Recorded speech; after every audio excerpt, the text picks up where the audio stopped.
mau yakito kisni or bapiyong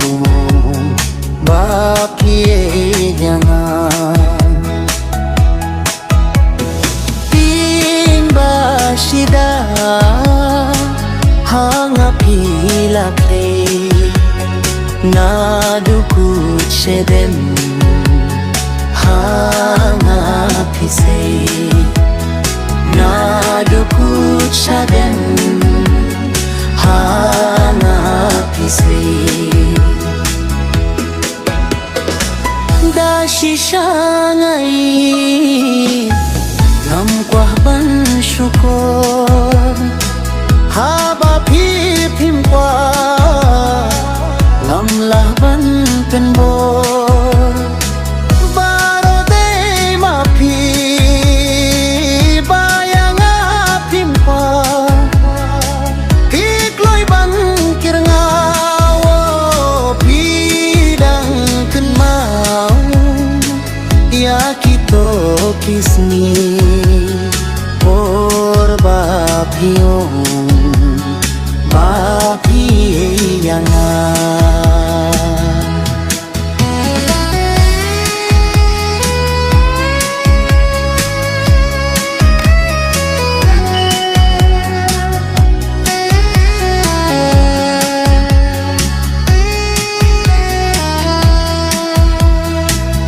ban ken mau rupim kwa ban kletropin la baroki bangala kren happy kenyai sa bangkin mau rupin kwa ban kletropin la baroki bangala kren happy kenyai sa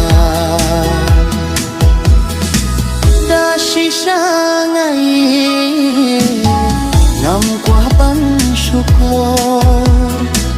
haba pipim kwa ngamlaban penbor baro dei napi bayang apim kwa pitleru pirma au pidang kenmau yakito kisnegi por bapiyong bapiye yangan pinbashida hangapilakle nadukut shedem hangapise kidang kinma